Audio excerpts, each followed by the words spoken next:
माधव जी, वैसे तो मैं बहुत खुश हूँ इस शादी से, अब बट एक बात बताइए, आपको मैं भी पसंद थी ना?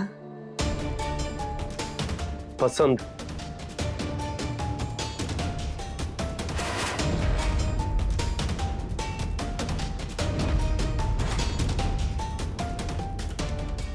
अरे पगली, बहुत पसंद है आप हमें, और हम लोग जिंदगी भर एक अच्छा दोस्त बन के रहेंगे, और हम अपने दोस्त के लिए एक अच्छा सा जीवन साथी ढूंढेंगे, तभी तुम इस घर से जाओगी। थैंक यू माधव जी, आप मेरे बारे में इतना सोचते हैं, और मुझे आपसे अच्छा जीवन साथी नहीं मिल सकता।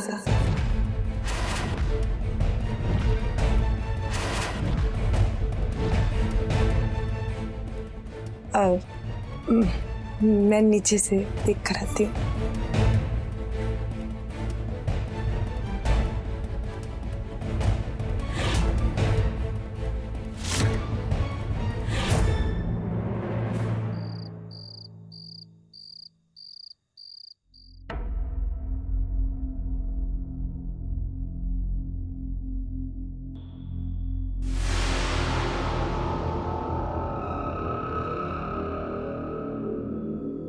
क्या बात है कल्पना, तुम बहुत दुखी और परेशान हो।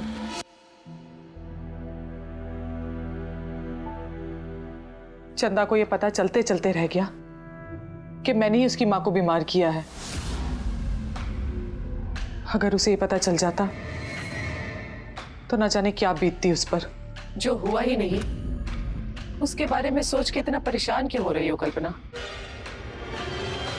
जो हो रहा है उसके बारे में सोचो, माधव जी और चंदा की शादी के बारे में, उनके जीवन को सुखमय बनाने के लिए तुम और क्या कर सकती हो, इस बारे में सोचो। तुम सही कह रही हो चित्रा, मिस्टर माधव और चंदा की शादी के लिए हमें कितनी कठिनाइयों का सामना करना पड़ रहा है, कितनी कड़ियां जोड़ी, कितने जोखिम उठाए। हर वक्त मेरे दिमाग में बस यही टेंशन घूमती रहती है। अब तो इसकी आदत सी हो गई है। हम समझ सकते हैं कल्पना, पर इस तरह टेंशन में रहने से परेशानियां और बढ़ेंगी, चुनौतियां कम नहीं होंगी। हमको तुम्हें कुछ बताना है। क्या? जब हम नीला देवी के शरीर में गए थे उनको होश में लाने के लिए, तब हमें नीला देवी को ठीक भी करना पड़ा। क्या मतलब? मैं कुछ समझी नहीं। नीला देवी के दिमाग को जो भी क्षति पहुंची थी वो अब ठीक हो चुकी है, किसी भी वक्त वो होश में आ सकती है। अगर ऐसा हुआ तो गजब हो जाएगा। मिस्टर माधव और चंदा की शादी पे आँच आ सकती है। वो लेडी इन दोनों की शादी के लिए सबसे बड़ी प्रॉब्लम बन जाएगी। शादी तक तो उसे बेहोश ही रहना चाहिए था।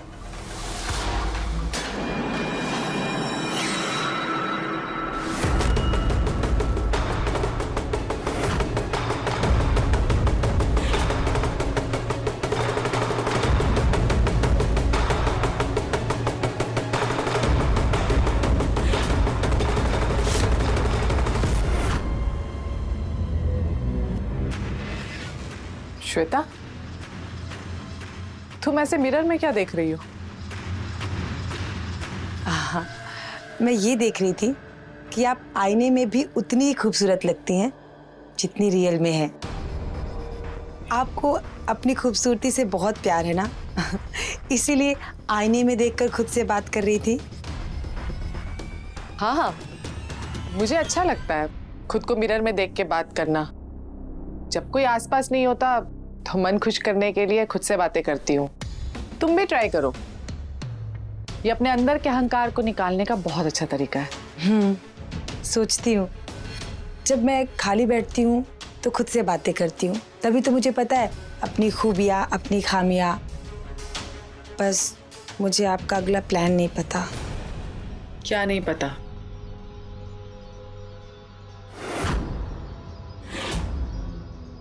सब कुछ तो बता दिया था तुम्हें, स्टार्ट टू एंड।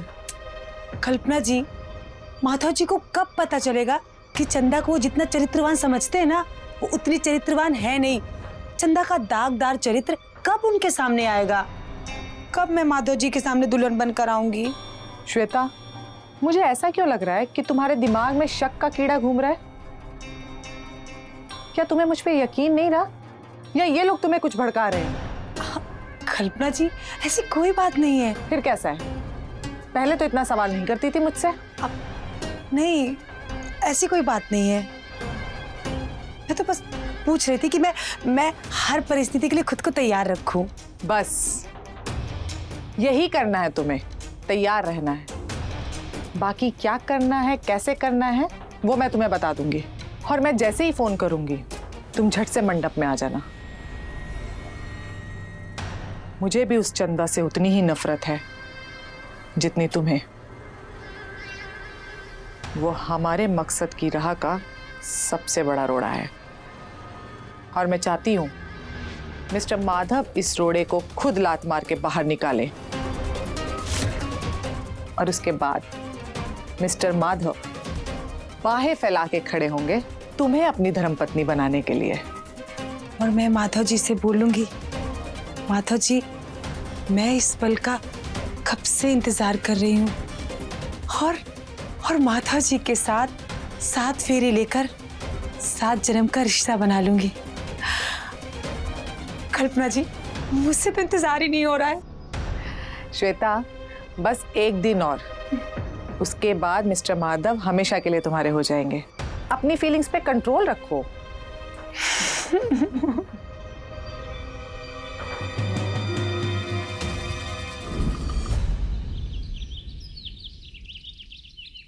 वाह, क्या बात है कार्तिक, तुम अपने डायरेक्शन वाले मूड में भी नहीं हो। अब उनकी नजर जिस पे टिक जाती है वो अब उनका मुरीद हो जाता है। हाँ? ओह अमित जी, अमित जी, हम आपकी बात को समझ नहीं पाए। आजकल हमें देखने के लिए लोग Z5 पर आ गए हैं। आई समझे क्या? Wow, I love him. उनकी एक्टिंग की ना मैं दीवानी हूँ, दीवानी। उनकी मतलब मेरी? चुप, मैं अमिताभ बच्चन जी की बात कर रही हूँ। और तुम्हें पता है उनकी एक फिल्म आई है बहुत अच्छी, झुंड। हाँ झुंड। आप कहते हैं कि ये झुंड है, लेकिन मैं कहता हूँ ये हमारी नेशनल फुटबॉल टीम है। क्या बात है। अरे हाँ हाँ, हम समझ गए ये झुंड फिल्म हुआ का डायलॉग। हाँ भैया, आप तैयार है ना? हाँ, हम बिल्कुल तैयार हैं। अरे हम इसकी तैयारी की बात नहीं कर रहे हैं, फिल्म हुआ देखने के लिए लेटेस्ट आया है अमिताभ बच्चन का झुंड, Z5 पे। हम जरूर देखेंगे, बस एक बार शादी हो जाए तो फिर आराम से Z5 पे देखेंगे। भैया भैया, कहीं ये शादी की लड्डू खाने के चक्कर में आप ये झुंड देखना मत भूल जाइएगा। ना कार्तिक, हम भी अमित जी के जबड़ा फैन हैं। अरे माधव भैया, ये डायरेक्टर साहब के चक्कर में ना आप लेट हो जाइएगा। हम लोग नीचे इंतजार कर रहे हैं, आप तैयार होकर के आ जाइए। रुद्र, आप लोग जाओ और अच्छे से देखो। एक बात, हमें स्टोरी मत बताना, हम सिर्फ और सिर्फ Z5 पे देखेंगे। ठीक है चल। बोलिएगा नहीं, आपका बहुत बेकार आदत है। जया देख फिर।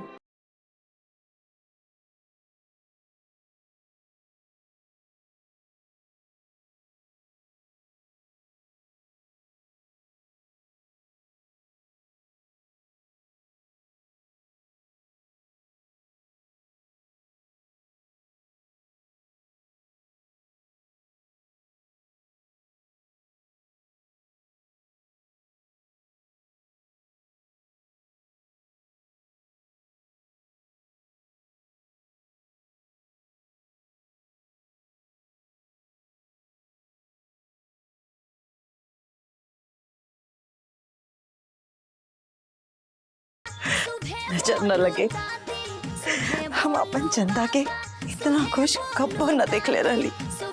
हाँ रमा, सही कहा था। भगवान करे हमार चंदा ऐसे नहीं खुश रहे। सोनी बेटा, ये हल्दी के कटोरा ले जाके माधव के घरे पहुंचा दा।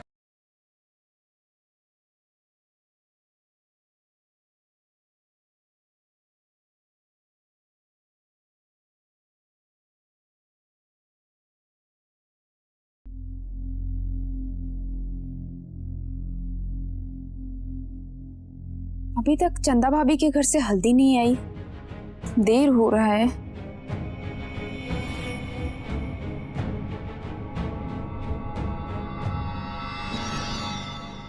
चंदा के दादी ने दिया है। जल्दी लाओ, तुम्हारा ही इंतजार हो रहा था।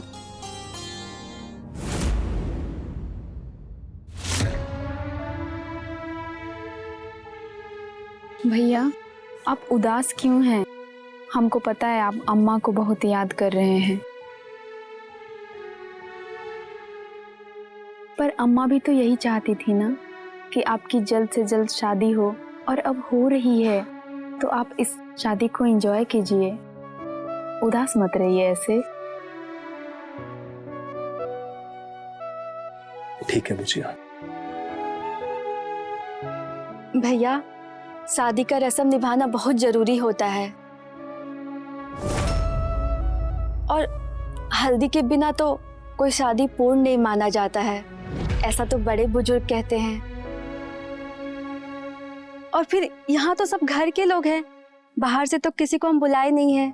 और शादी भले धूमधाम से ना सही, लेकिन रस्में तो हम निभा सकते हैं ना। और फिर अम्मा जी भी तो यही चाहती थी।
श्वेता, इस खुशी के मौके पर डांस तो बनता है।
पिंकी, हमरे चंदा बिटिया के ऐसा मेहंदी लगाओ कि एकदम लाल लाल रच जाए।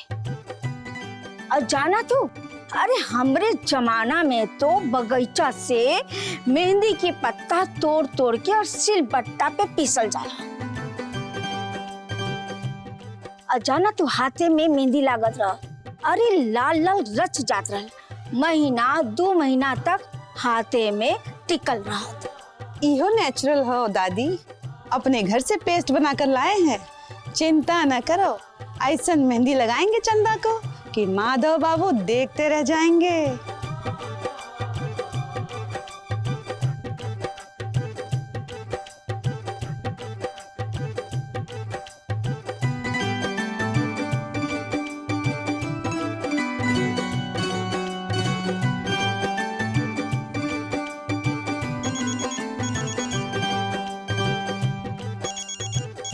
माधव बाबू का फोन। का भइल? अरे देखा ना, कोनो जरूरी बात करे के होके तो। दादी हम फोन कैसे उठाई, हमारे हाथ में तो मेहंदी लगल है।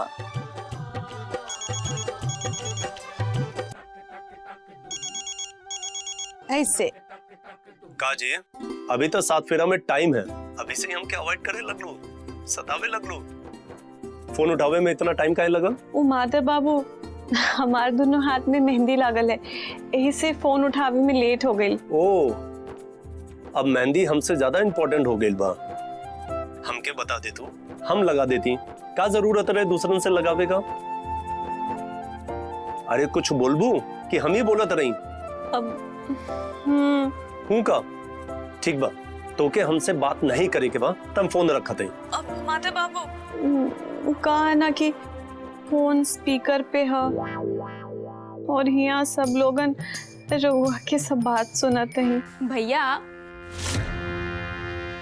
अगर भाभी से बात हो गई हो तो नीचे चलिए, सब लोग फोटो खिंचाने के लिए हॉल में बुला रहे हैं, जल्दी आइए। अब ठीक है, तुम चलो, हम आते हैं। ठीक है।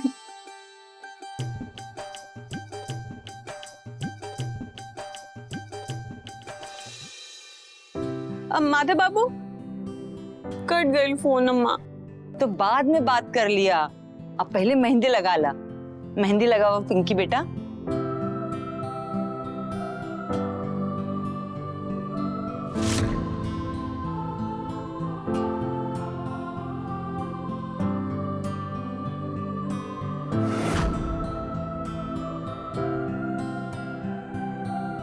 चंदा बेटा, हम अभी नावत है। दीदी, हाय बीच में कौन सा डिजाइन लगाई वो? जौन तू कहा।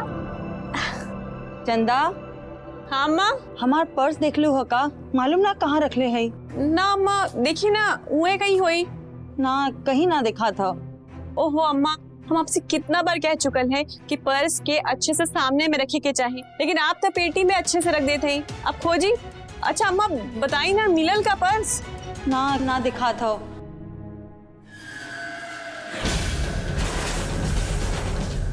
अरे चंदा, तू लगौलू का? बड़ा सुंदर बा, कैसे बनौलू? का दीदी, हम का बनौले हैं?